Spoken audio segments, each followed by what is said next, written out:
Pertanyaan yang kedua, apakah orang tua Rasul termasuk daripada Muslim? Ya, pertanyaan awak ya.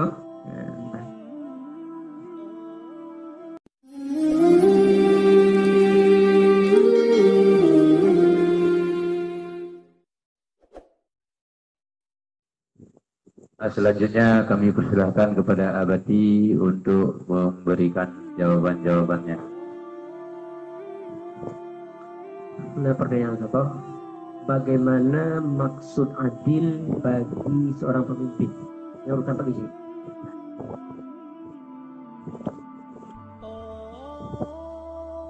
Adil pada pemimpin adalah juk buhapi rakyat. Jadi juk buhapi rakyat yang keadilan. Jadi adil bagi pemimpin adalah juk buhapi rakyat. Jadi pertanyaan pandai, jawabannya itu pandai.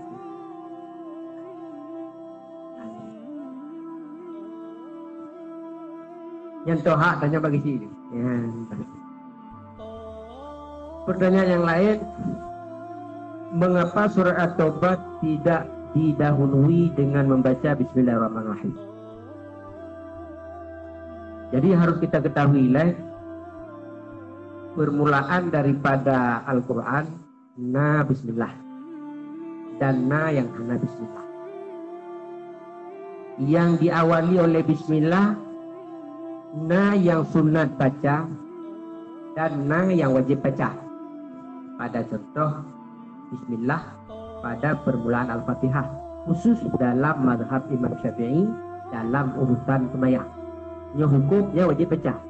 Di Bismillahnya wajib baca karena Bismillahnya adalah ayat pertama daripada Fatihah. Selain daripadanya, hukum baca Bismillah yang kon pada surat Taubat sunat. Ke surat Ikhlas dan sedangkan pada surat At-Taubah berdasarkan hadis yang hadis belum kedua, mungkin bisa tanya untuk Pak Ustaz, yang hadisnya menyatakan bahwasanya makruh baca Bismillah pada surah At-Taubah. Maka dalam Al-Quran yang beredar kepada kita terus pada surah At-Taubah langsung baca bara'atun minallah. Jadi hanali baca Bismillah.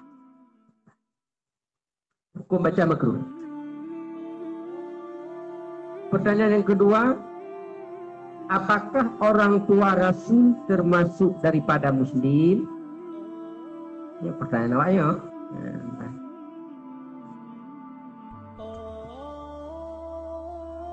Jadi menjadi pertanyaan, jawabannya asa ikon kape Muslim. Asa ikon kape Muslim. Karena urun dibagi dua, Muslim dan kafir. Asa hanya hitam dalam kafir berarti Muslim. Cuman ayah Rasul Gedanyo dan mak Rasul Gedanyo, beliau hidup dalam zaman Fatarah dan beliau wafat dalam zaman Fatarah. Sebagaimana dalam Al-Quran dikatakan, surah ayat Ustaz, wa ma kunna mu'adzibina hatta nab'atsa ilaihi rasulah. Jadi yang beda LC yang kon LC. Ya, LC apa ya Quran? Ya, kon LC ke mana apa ya Quran? Ujung-ujung sebagai apa? Orang mandi ujung sebagai. Jadi berdasarkan ayat yang sedemikian, jadi ceritakanlah Allah hana ga'adzib sabuh kaum melainkan diputrun dile bak kaum yang tidak ada Rasul. Jadi sama dengan ayah Rasul Gedanyo dan mak Rasul Gedanyo wafat, padahal Rasul golong diangkat menjadi Rasul. Khususnya ayah Rasul Gedanyo wafat, Rasul Gedanyo mentolang kandung.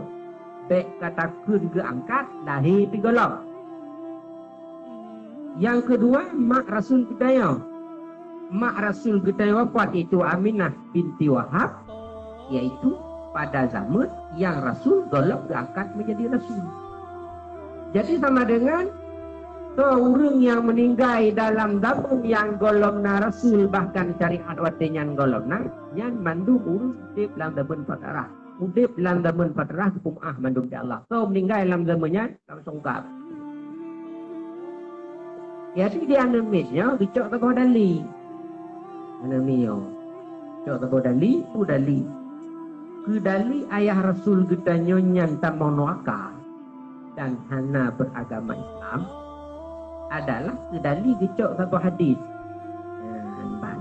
Bahwasanya nasi drauri gecok satu dali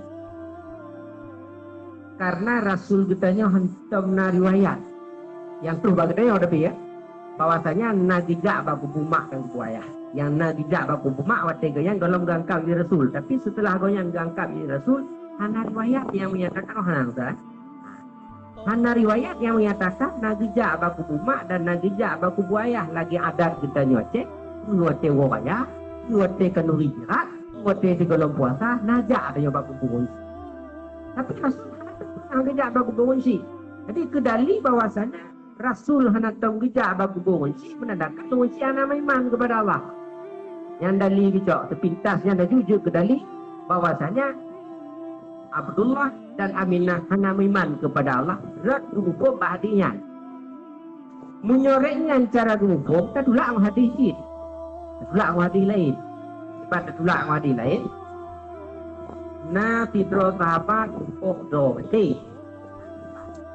Jadi kebiasaan lagi tanyo adat tanyo jinocid bahwasanya waktu untuk sembahyang jenazah pakai Rasul.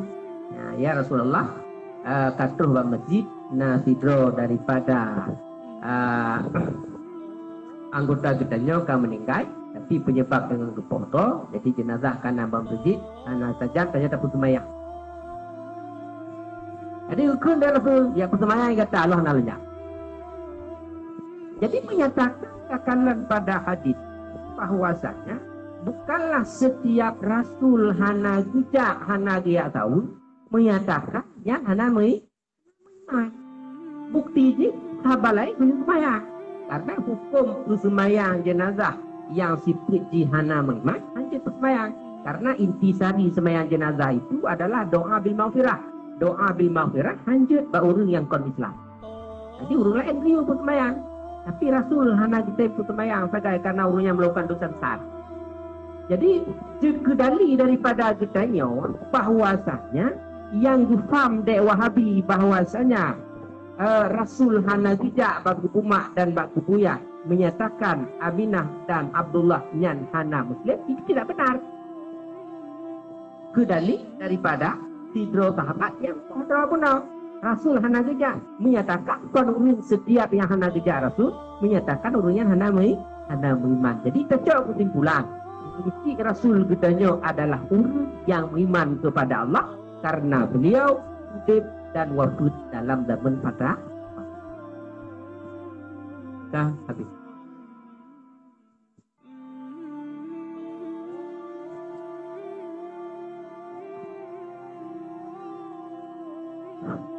Nanya pertanyaan sabah. Badal salat itu sering orang mengerjakan. Tapi ada hadisnya orang yang sudah meninggal bisa dibadalkan salat oleh anaknya yang masih hidup. Apakah Rasul gedanya pernah mengerjakan badal salat? Nampak benar.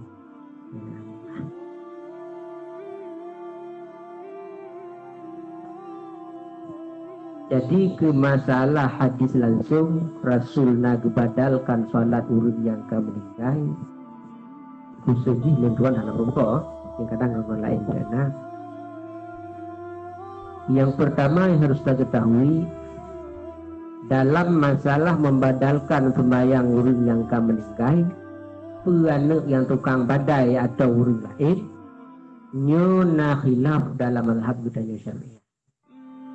Nah pendapat beliau mengatakan lanjut dan nah pendapat beliau yang menyatakan jid. Pendapat beliau yang menyatakan jid berpegang pada hadis riwayat Imam Bukhari yaitu pada ujung hadis wa atbi'is sayyi'atal hasanata tampuha. Jadi berpegang kepada hadisnya oleh para mujtahid khususnya Imam Syafi'i berpendapat dengan hadis itu bahwasanya jud tabuh fidyah. Kurang yang meninggalkan sembahyang dan dengan meninggal, ataupun punya hana tabuh fidyah, jud taganto dengan badai salah. Jadi berdasarkan hadisnya, beritahu makna dengan bahasa tanya, iring kejahatan yang kalian tabuh dengan kebajikan, yang kebajikannya terpuha, ipegadah, disampuk kejahatan yang kalian tabuh. Jadi berdasarkan hadisnya, maka Imam Syafi'i dalam satu kaul beliau mengatakan jud tabadai atau jud tabuh fidyah. Habis pertanyaan Mbak masalahnya.